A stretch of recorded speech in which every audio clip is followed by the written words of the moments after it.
ನಮ್ಮ ಚಿಂತಾಮಣಿ ನ್ಯೂಸ್ ಕನ್ನಡಕ್ಕೆ ಸ್ವಾಗತ. ಸಿಎಂ ಸಿದ್ದರಾಮಯ್ಯ ರಾಜೀನಾಮೆ ಕೋರಿ ಬೆಂಗಳೂರಿನಿಂದ ಮೈಸೂರು ದೋಸ್ತಿಗಳ ಪಾದಯಾತ್ರೆಯಲ್ಲಿ ಚಿಂತಾಮಣಿ ಬಿಜೆಪಿ ಮುಖಂಡರು ಆರಂಭದಿಂದಲೂ ರಾಜ್ಯ ಮಟ್ಟದ ನಾಯಕರ ಜೊತೆ ಹೆಜ್ಜೆ ಹಾಕಿದರು.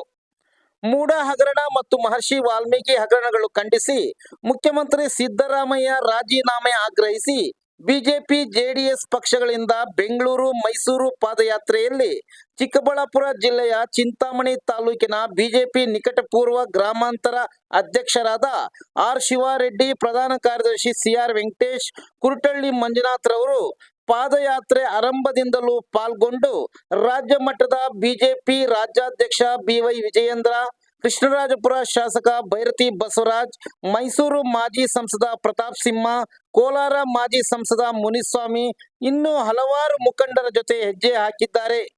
ನಾಳೆ ಮೈಸೂರಿನಲ್ಲಿ ನಡೆಯುವ ಬೃಹತ್ ಸಮಾವೇಶದಲ್ಲಿ ಈ ನಾಯಕರೆಲ್ಲರೂ ಪಾಲ್ಗೊಳ್ಳಲಿದ್ದಾರೆ ಎಂದು ತಿಳಿದು ಬಂದಿದೆ.